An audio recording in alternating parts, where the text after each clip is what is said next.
Okay, so what does it really mean to be a person? It's one of those huge questions, right? Well, today we're going to explore that by unpacking three pretty fascinating modern philosophical theories. Each one gives us a totally unique and powerful lens to look at who we are. So let's dive in. I mean, at the end of the day, this is the question we all come back to. Who am I, really? Not long ago, a philosophical seminar brought together three major thinkers to tackle this exact thing. So, we're going to walk through each of their answers. Think of it as a journey into three powerful new ways to see yourself. All right, our first stop on this journey is a perspective that puts our unique, one-of-a-kind nature right at the very center of everything. It's this idea that to be a person is, first and foremost, to be an exposed individual. And the philosopher who champions this idea is Miguel Garcia Barro. He argues that philosophy itself gets started the moment we realize we are, as he puts it, the being to whom things happen.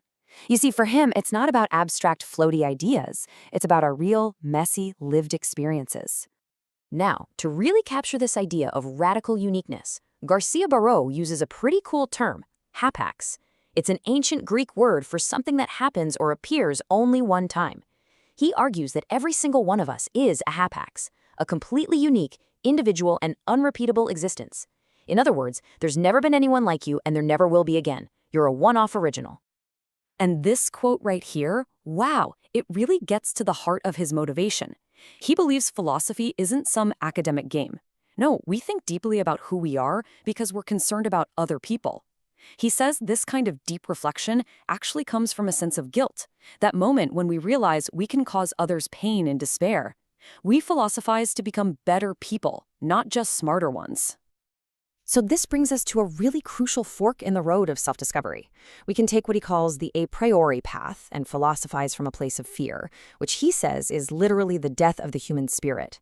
Or we can choose the other path, the a posteriori one, and that just means bravely opening ourselves up to the truth of what happens to us, the good and the bad. That, he argues, is the only real path to growth. Okay, so our second theory, it kind of builds on this, but it shifts the whole perspective.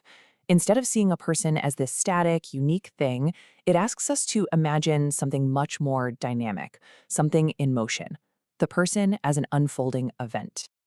This idea comes to us from Alfonso Lopez Quintas, and he really urges us to stop thinking of a person as a thing at all.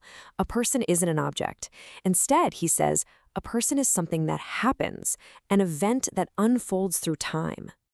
He calls this a relational event. And here's a great way to think about it.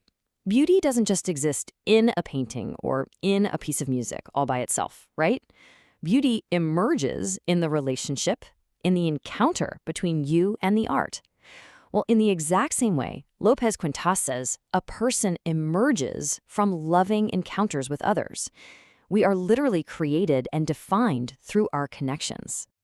So what does this actually mean when you put it all together? It means that being a person isn't really a state of being, but a constant state of becoming.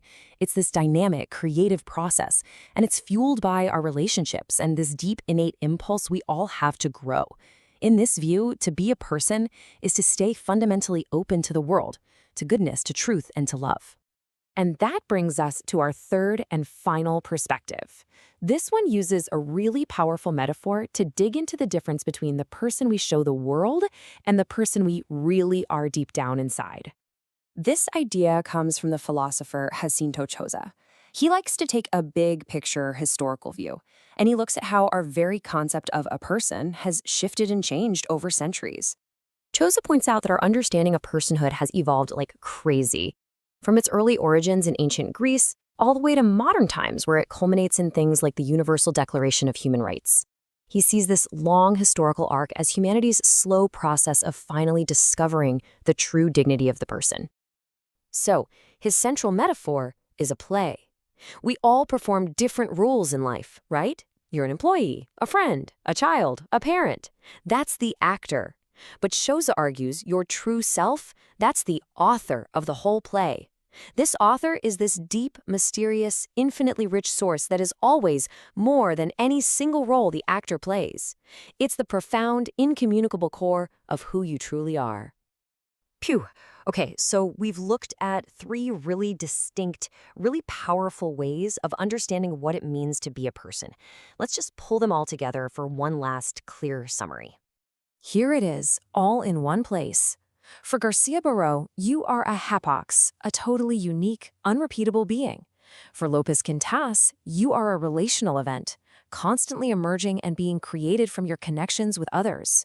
And for Choza, you are the author, that deep, mysterious self behind all the different roles you play as an actor in the theater of life. You know, the coolest part is that these theories don't have to cancel each other out. You are a unique individual. You are constantly being shaped by your relationships. And you are the author of your own story. So I guess the only real question left is, knowing all of this, who will you choose to be?